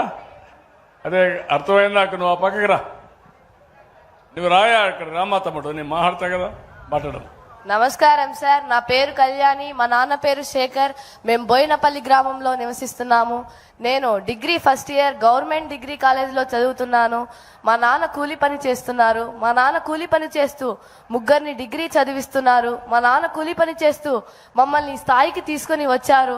నాకు ఆటలంటే చాలా ఇష్టం. నేను గత సంవత్సరాల నుండి బ్యాడ్మింటన్ గేమ్ ఆడుతున్నాను. ఎవరి శిక్షణ లేకుండా ఇప్పటి వరకు నేను స్టేట్ లెవెల్లో పాల్గొనడం జరిగింది. అదే విధంగా నన్ను ఒక అకాడమీలో జాయిన్ చేస్తే మన దేశానికి, మన రాష్ట్రానికి పేరు ప్రఖ్యాతులు తీసుకొని వస్తున్నానని ఆశిస్తున్నాను సార్. అదే విధంగా మన స్వర్ణ ఆంధ్రప్రదేశ్కి నా ప్రావీణ్యంతో స్వర్ణాన్ని తీసుకొని వస్తున్నానని కోరుకుంటున్నాను sir. Thank you sir. Okay అమ్మా, ఇప్పుడు ఒక దత్తత తీసుకోమన్నాం. రండి రజని, ఆ అమ్మాయి చూశారు, గట్టిగా మాట్లాడుతుంది, కష్టాలున్నాయి. అలాంటి వాళ్ళు ధైర్యంగా ఉండే వాళ్ళకి అండగా ఉంటే వాళ్ళల్లో కూడా మనం కానీ మనోధైర్యాన్ని నింపగలిగి టైమ్లీ హెల్ప్ అని చేయగలిగితే ఇది వస్తుంది. ఏ విధంగా మీరు చేస్తారు? ప్లీజ్ తమ్ముళ్ళు కూర్చోండి, 1 నిమిషం కూర్చోవాలి ప్లీజ్. Please SIT down. 2 నిమిషాలు లాస్ట్కి వచ్చావు, ఓన్లీ 1 మినిట్. సార్ నమస్కారం సార్, నా పేరు Venkataramana, sir S Venkataramana. Geetanjali junior college, degree college, BD కాలేజీలో ఉంటున్నాను సార్. నేను కూడా చాలా తక్కువ స్థాయి నుంచి ఈ స్థాయికి వచ్చాను సార్. ఈ అమ్మాయిని నేను అడాప్ట్ చేసుకుంటున్నాను సార్. ఈ అమ్మాయికి ఎడ్యుకేషన్ పరంగా కానీ, గేమ్స్ పరంగా కానీ నేను అమ్మాయికి అన్ని విధాలు నేను కోఆపరేట్ చేస్తాను సార్. ఈ విధంగా మీకు నేను హామీ ఇస్తున్నాను సార్. ఇది P4 స్కీమ్లో నేను ఇంప్రెస్ అయ్యాను సార్. నా వంతు సహకారం నేను దీంట్లో షేర్ చేసుకోవాలనుకుంటున్నాను సార్. ఈ P4 స్కీమ్లో పేదరికం అనేది నిర్మూలించడానికి మీరు కంకణం కట్టున్నారు సార్. మీ యొక్క ఈ కార్యక్రమంలో నా వంతు నేను కూడా షేర్ చేసుకోవాలనుకున్నాను. ఈ అవకాశం కల్పించినటువంటి మీకు, ఈ ప్రభుత్వానికి నా వందనాలు సార్. Thank you sir. మీ పేరు ఏంటి? నా పేరు సంభవ వెంకటరమణ సార్. సంభవ వెంకటరమణ గారు ఇంత మునుపు కూడా అడాప్ట్ చేసుకున్నారు. ఆయన చేసే మంచి పనిని నేను అభినందిస్తున్నా. మీరు కూడా గట్టిగా చప్పట్లు కొట్టి ఆశీర్వదించండి. సమాజంలో ఇంకా మంచి బ్రతికుంది. ఈ మంచిని మనం నిలబెట్టుకోవాలి. ఈరోజు సమాజంలో చాలామంది పైకి వస్తున్నారు, డబ్బులు వస్తున్నాయి, కానీ ఆ డబ్బులు తిరిగి కొంత భాగంగానే ఇలాంటి వాళ్ళ కోసం మనం ఖర్చు పెడితే దానివల్ల భగవంతుడు ఇంకా మనకు ఎక్కువ ఆదాయం ఇచ్చే పరిస్థితి వస్తాడు. ఈ విషయం కూడా గుర్తుపెట్టుకోవాలి. అందుకే ఆ అమ్మాయి ఉద్దేశం బాగా చదువుకోవాలి, అదే మరి స్పోర్ట్స్లో కూడా బాగా రాణించాలనే కోరుకుంది. తప్పకుండా ఆయన అన్ని విధాలా సహకరిస్తాడు. మళ్ళీ మనం చూస్తాం ఇలాంటి కొన్ని వందల సక్సెస్ స్టోరీస్ రాబోయే రోజుల్లో ఈ రాష్ట్రంలో ఉంటాయి. అవన్నీ నేను మాట్లాడిస్తానని చెప్తూ రజనీకి అన్ని విధాలా మంచి జరగాలని మనస్ఫూర్తిగా ఆకాంక్షిస్తున్నా. ఆశీర్వదించండి మీరు కూడా. Thank you sir. Thank you sir. Sir మీకు వందనాలు సార్. నా పేరు ఏసమ్మ సార్. మాట్లాడమ్మా, దగ్గర నా పెట్టుకో. పేరు ఏసమ్మ. మీకు వందనాలు సార్. మా కుటుంబం పేద కుటుంబం సార్. నా భర్తకు 4,000 పింఛన్ వస్తుంది. నలుగురు పిల్లోళ్ళు, 2 పెద్దోళ్ళం సార్. నా పెద్ద కొడుకు చనిపోయినాడు, యాక్సిడెంట్ అయి చనిపోయాడు సార్. నా కోడలు బిడ్డలు 2 మగ బిడ్డలు, చిన్న నేద బిడ్డలు సార్. నా కళ్ళ చూపు తక్కువ. నేను పోయి బోగులు వ్యాపారం చేయాలా, 200-300 సంపాదిస్తే మాకు పోటు సరిపోతుంది. పక్కన అప్పులు సార్, బాకీలు పడిపోయినా. బిడ్డ చనిపోయి దినవరాలకి చాలా నష్టమైపోయినాం సార్. మీరు ఏదో ఆదుకుంటే నా కోడలకు కొంచెం అంగడి ఏదన్నా చూపిస్తే ఆ బిడ్డను సాక్కొని మీ పరంగా పైకి వస్తాం సార్. మీ దయధర్మంతంగా. ఎంతమంది పిల్లలమ్మా? నాకు 4 సార్. నా పెద్ద కొడుకు చనిపోయాడు సార్. ఇంకా 3 ఏం చేస్తారమ్మా? ఆడపాప పెళ్ళి అయిపోయింది, ఇంకో పాప చదువుకుంటుంది. ఏం చదువుకుంటారమ్మా? 6వ తరగతి సార్. 6వ తరగతి పాప. బాబు గాడు ఉన్నాడు సార్. బాబు ఏం చదువుకుంటాడు? సాలి ఇచ్చేసినాడు సార్. చదువు వదిలేసాడు సార్. ఓకే. పెద్ద కొడుకు చనిపోయినాక చదువు వదిలేసి. యాక్చువల్ గా వాళ్ళ పరిస్థితి చాలా దారుణంగా సార్ చెప్తారమ్మా, మీరు చెప్పండి. మీ పేరెంట్ బట్టి చెప్పండి. నమస్కారం. నా పేరు ఉద్దండం సుబ్రహ్మణ్యం సార్. ఈ తాలపాక నివాసినే సార్. ఈ తాలపాక గ్రామంలో ఉండే క్లస్టర్ విలేజ్లో ఉండే ఈమెకు చాలా దయనీయ పరిస్థితిలో ఉంది సార్. ఈమె ఒక్కటే అందరినీ పోషించాల్సి ఉంటుంది సార్. వాళ్ళ భర్త కూడా అనారోగ్యంలో ఉన్నారు సార్. కాబట్టి వాళ్ళకు ప్రస్తుతానికి ఈమె చిట్కెంటికలు అనే వ్యాపారం చేస్తుంది సార్. 200 రూపాయలు రోజుకు వస్తుంది, అంతకంటే ఎక్కువ రాదు సార్. దానివల్ల వాళ్ళు ఏమీ చేయలేరు సార్. మనం ఇచ్చే పెన్షన్తో బతుకుతున్నారు సార్. వీళ్ళ కోసమని వీళ్ళ కోడలు ఉంది సార్, చనిపోయిన భర్త వాళ్ళ అబ్బాయి వాళ్ళు. ఆ అమ్మాయి ఒక కోరిక అడిగింది సార్.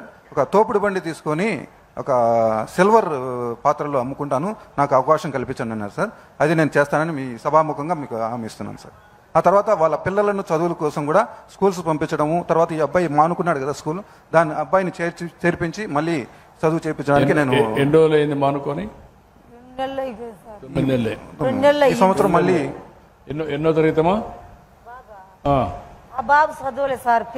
కాదు, చనిపోయిన అబ్బాయి కాకుండా ఇంకొక అబ్బాయి ఎంత ఏం చదువుతున్నాడు?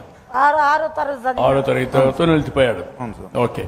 ఆ స్కిల్ ఏదైనా చూపించి వాళ్ళ స్కిల్ ఏదైనా ఉంటే చూసి అబ్బాయికి ఏదైనా కూడా చేయడానికి ప్రయత్నం. స్కిల్ కాకుండా అబ్బాయిని మళ్ళా స్కూల్లో చదివించండి. ఆ అబ్బాయిని స్కూల్లో చేర్పించడం. Okay sir. ఒక అమ్మాయికి పెళ్లి వెళ్ళిపోయింది. చిన్న పిల్లలు ఉన్నారు సార్, చనిపోయిన అమ్మాయికి చిన్న పిల్లలు సార్. వాళ్ళు ఇంకా చిన్న చదువుకునే స్టేజ్ కూడా రాలేదు. వాళ్ళకి చదివించే బాధ్యత కూడా నేనే తీసుకుంటాను. మొత్తం కుటుంబాన్ని అంతా తీసుకొని సార్ వాళ్ళ ఏ విధంగా ఆదాయం పెంచాలి, స్కిల్ డెవలప్మెంట్ చేయాలి, పిల్లలకు చదువు నేర్పించాలి, అన్ని కూడా చేసి తప్పనిసరి ఒక ఏళ్ళ కుటుంబంలో భవిష్యత్తులో ఒక 15 ఏళ్ల తర్వాత ఒక బంగారు కుటుంబం మార్గదర్శి అయ్యేడుగా మీరు తయారు చేయాలి. తప్పనిసరిగా సార్. తయారు చేయగలుగుతారా? తప్పనిసరిగా. నేనేం అడుగుతున్నానంటే, ఈరోజు వాళ్ళు వేరే వాళ్ళపైన ఆధారపడ్డారు. ఆ తల్లికి తెలియదు. ఆ పిల్లలు 2 ఇప్పుడు ఉన్నారు, చదువుకునేదానికి సిద్ధంగా ఉన్నారు. 6వ తరగతి 7వ తరగతి నిలిచిపోయాడు, మధ్యలో నిలిచిపోయాడు అబ్బాయి అమ్మాయి. పెద్ద కొడుకు భార్యకి 2 పిల్లలు. 2 కొడుకులు చిన్న పిల్లలు ఉన్నారు. ఈ నలుగురిని చదివించే బాధ్యత నేను కూడా 15,000 రూపాయలు ఇస్తున్నాను తల్లికి వందనం కింద. అది కాకుండా వీళ్ళ బాగా చదివిస్తే వాళ్ళు ప్రయోజకులు అవుతారు. ఈ నలుగురిలో ఒక్కరైనా మార్గదర్శి అయ్యి 10 మంది బంగారు కుటుంబాలని పైకి తీసుకురాగలిగితే దానికంటే మించిన ఆనందం నాకు ఉండదు. అది తయారు చేసే బాధ్యత మిత్రులు సుబ్రహ్మణ్యం గారికి అప్పచెప్తున్నా. సుబ్రహ్మణ్యం గారు చేస్తారు, నేను కూడా మానిటర్ చేస్తా. నమ్మకమే కదా? తప్పనిసరిగా చేస్తాను సార్. సభాముఖంగా అందరికీ చెప్తున్నాను సార్. సుబ్రహ్మణ్యం గారు ఇక్కడ తాటిపాక గ్రామం ఇక్కడే ఉంటాడు కాబట్టి ఆయన కూడా సమాజం కోసం పనిచేస్తున్నారు. గట్టిగా చప్పట్లు కొట్టి ఇలాంటి కుటుంబాలు చాలా ఉన్నాయి, సహాయం కోసం ఎదురు చూస్తున్నారు. ఎవరూ సహాయం చేయకపోతే వాళ్ళ కష్టం పైనే ఈ తల్లి భర్తని చూసుకుంటూ, పిల్లల్ని చూసుకుంటూ ఆ 4,000 రూపాయలతో ఒక 200 రూపాయలు రోజు సంపాదించి కుటుంబాన్ని మొత్తం పోషిస్తా ఉందంటే ఒక ఆదర్శవంతమైన మహిళ. ఆ మహిళను అభినందించాల్సిన బాధ్యత మనందరిపైన ఉంది. గట్టిగా చప్పట్లు కొట్టి అండగా ఉంటామని సహకరిస్తామని ఆశీర్వదించండి. Thank you. ఇది బంగారు కుటుంబం యొక్క విషయం, మార్గదర్శకుల యొక్క ఉదాత్తత. వారిద్దరిని కూడా అభినందిస్తున్నా. ఇది నాకు మనసుకు దగ్గరుండే కార్యక్రమం. ఎవరైనా సరే ఈ ప్రభుత్వాన్ని ప్రేమించేవాళ్ళైనా, నన్ను ప్రేమించేవాళ్ళైనా, సమాజం హితం కోరేవాళ్ళు ఉంటే అలాంటి వారందరూ మీకు తోచిన విధంగా మీ దగ్గరుండే వాళ్ళకి సహాయం చేసే విధంగా ముందుకెళ్ళండి. అప్పుడే నిజమైనటువంటి రామరాజ్యం వస్తుంది. ఆ రామరాజ్యంలో మనకి ఇబ్బందులు ఉండవని మరొక్కసారి తెలియజేసుకుంటూ, ఈరోజు నేను వచ్చినప్పుడు కూడా మిమ్మల్ని చూస్తున్నా, చెప్పినప్పుడు బ్రహ్మాండంగా వింటున్నారు. నేను సంక్షేమం ఇస్తానంటే గట్టిగా చాపట్లు కొడుతున్నారు. పని చేయమంటే మాత్రం గమ్మన సైలెంట్గా ఉంటున్నారు. అదే మరి ఎవరన్నా అర్హులు కాని వాళ్ళు ఉంటే నిలదీయమంటే మాత్రం గమ్మున ఉంటున్నారు, నాకెందుకు వచ్చిందని. అందరూ నాకెందుకు వచ్చిందంటే నేను ఒక్కడనే చేయలేను. నాకు కావాల్సింది మీ సహకారం కావాలి, మీ అండ కావాలి, మీ ఆశీస్సులు కావాలి. అప్పుడే మనం అనుకున్నటువంటి సమాజాన్ని స్థాపించుకుంటాం. అది చేయాల్సిందిగా మిమ్మల్ని అందరినీ కోరుకుంటూ మరొక్కసారి ఇలాంటి ఆదరణ చూపిన మేమందరికీ పేరు పేరున మనస్ఫూర్తిగా అభినందనలు. మళ్ళీ హామీ ఇస్తున్నా, ఈ రాజంపేట నియోజకవర్గాన్ని బాగు చేసే బాధ్యత మాది, మళ్ళీ ఆదరించే బాధ్యత మీది. ఇది చేయాల్సిందిగా కోరుకుంటూ అందరికీ నమస్కారాలు. జై హింద్.